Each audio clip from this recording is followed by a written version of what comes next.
Good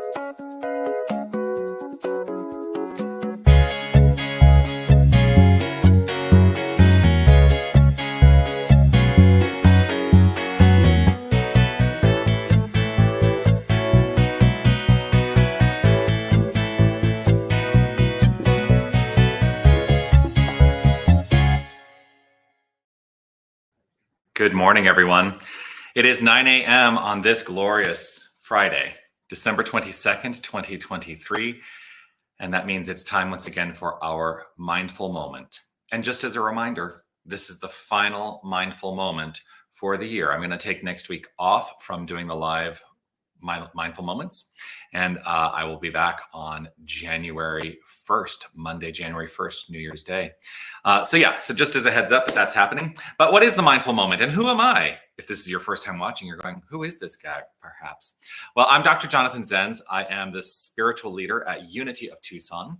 Unity of Tucson is an inclusive and loving spiritual center in the heart of the Sonoran Desert in Tucson, Arizona, the old Pueblo.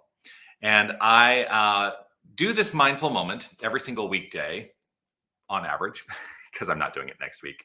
But I choose to engage in this outward display of my own spiritual practice, because what I have found is that the consistency in my spiritual practice, which is why I do it every single weekday, the consistency in that spiritual practice has enhanced the quality of my life. And you can take it or leave it. I'm not here to tell you what to do or what to think or what to believe or how to engage. I'm just here to say, hey, I'm going to put it out there because it helps me. And so if it helps you, I am delighted that it helps you. And what is the spiritual practice? Well, the spiritual practice for me is to consider an idea from the point of view. Now, here's the thing.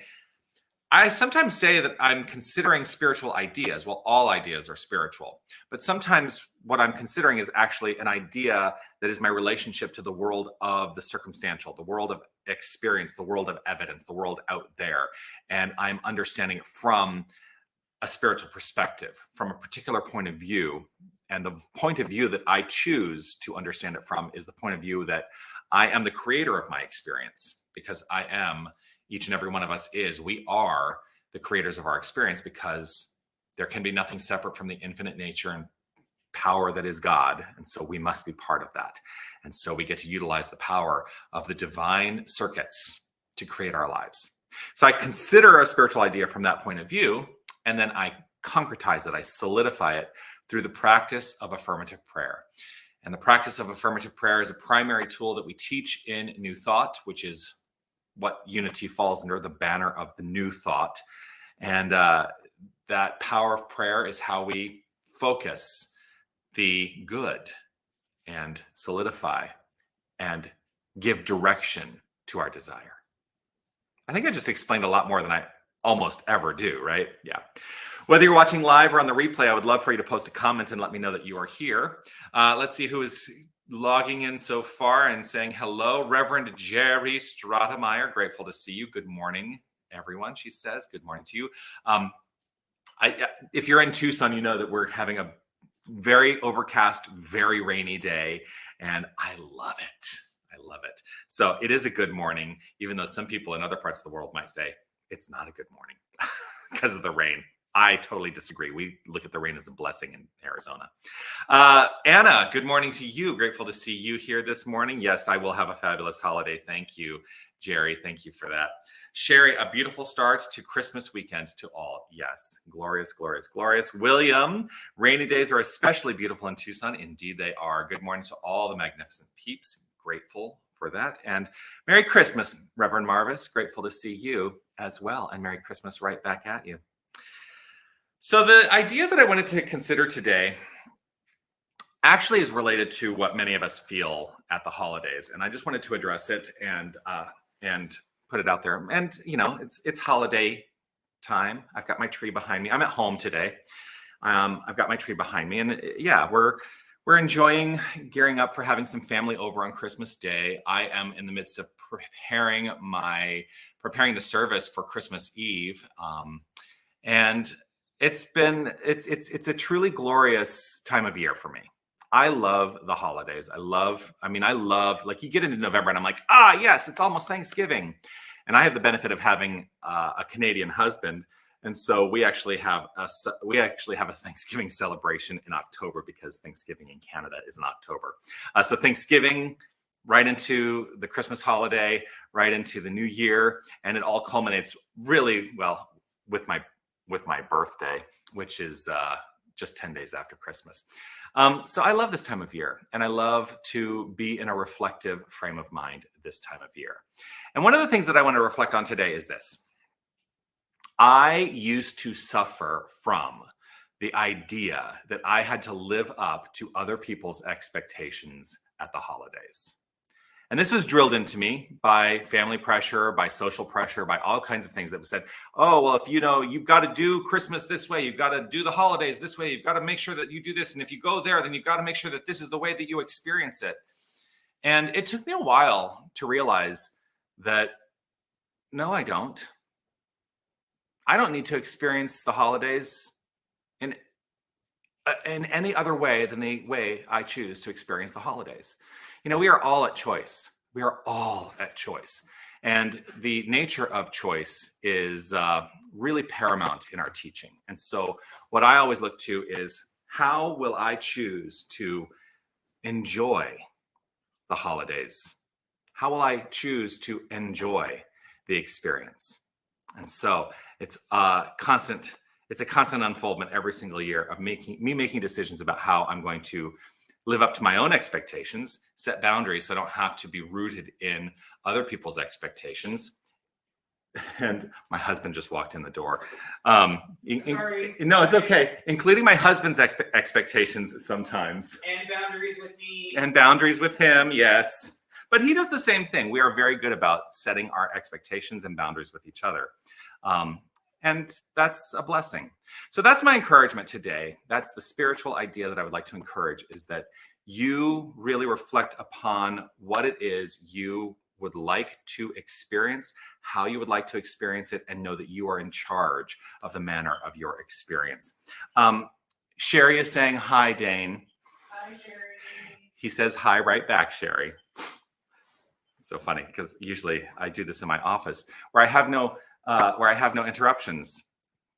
And there's an expectation that I expect to not be interrupted. But you know what? That's okay. I'm not interrupted. My husband is making coffee. I'm grateful.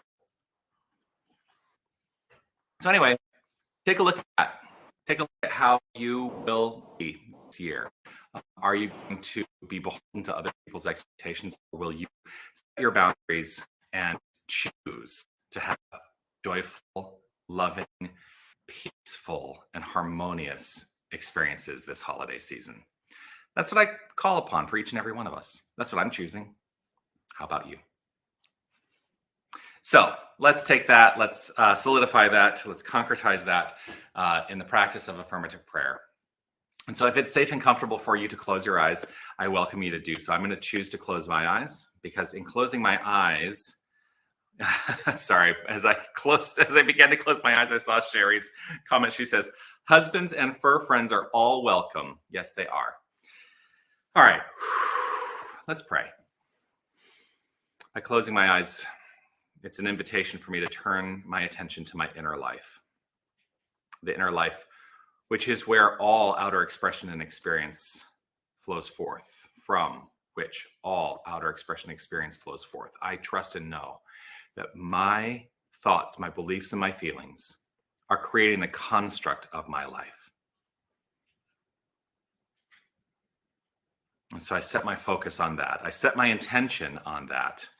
I allow, I trust, I know.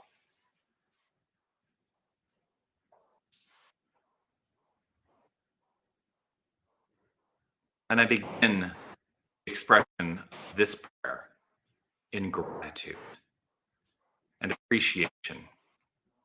I am grateful for this experience. I'm grateful for this life. I'm grateful for the understanding that there is only one infinite power presence. I'm grateful to have the capacity to consider this understanding and to make decisions around this understanding.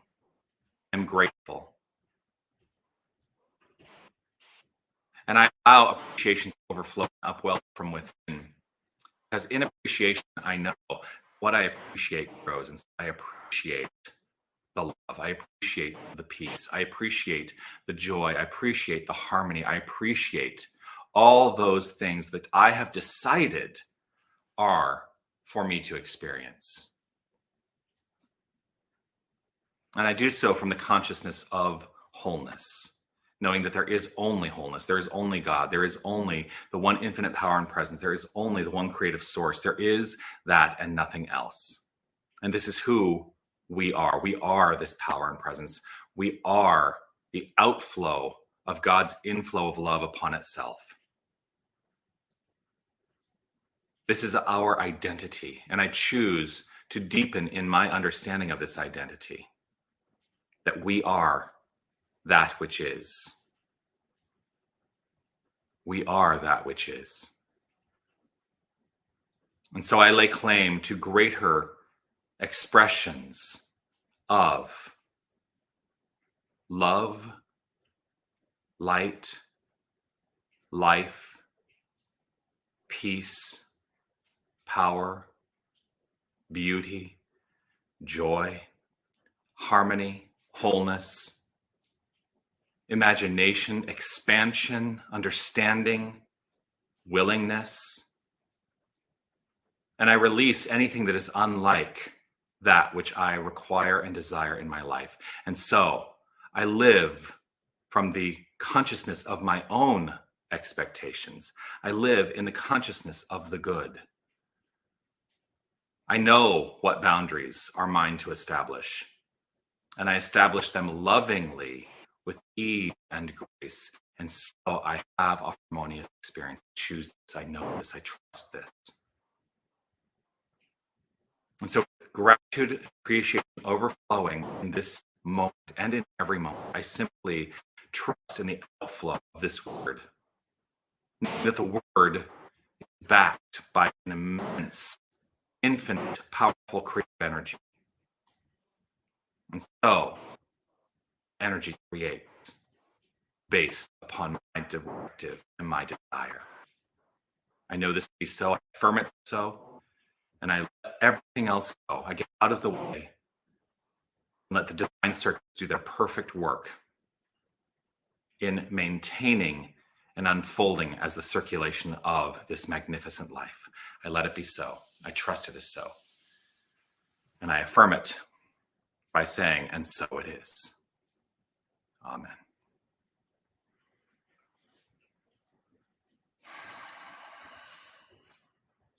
And so it is. I have this moment of realization. Perhaps there was an expectation you had that was unmet, but I think I'll meet it right now. Because one of the things I didn't offer, which I offer every time I see you, is to give you this reminder. You are love. You are life. You are light. You are magnificent. And I'm grateful that you shine your light and share your magnificence doing that. And you can share your magnificence with us at Unity Tucson by joining us for holiday experiences. Have our Christmas Eve candlelight service on Sunday, this coming Sunday, Christmas Eve. And as a reminder, that particular Sunday, we will not have a morning service at 10 a.m. We will only be having the 6 p.m. Christmas Eve service that day. I've been viewing some music we're intending to do. I'm so looking forward to it. It's going to be a beautiful, beautiful night. Look forward to seeing you there. Also, the following Sunday is New Year's Eve, December 31st. So would love to see you at our Sunday celebration that day, 10 a.m. We will be doing the White Stone ceremony. If you are familiar with the White Stone ceremony, you will have an expectation of what you're getting into. If you've not, it's a beautiful ceremony where we set some intention for the year, and we literally write it on stone for ourselves. So we'd love to see you as part of that. The next day, January 1st, I will be back at 9 a.m. on January 1st with the Mindful Moment. Remember, I'm taking next week off.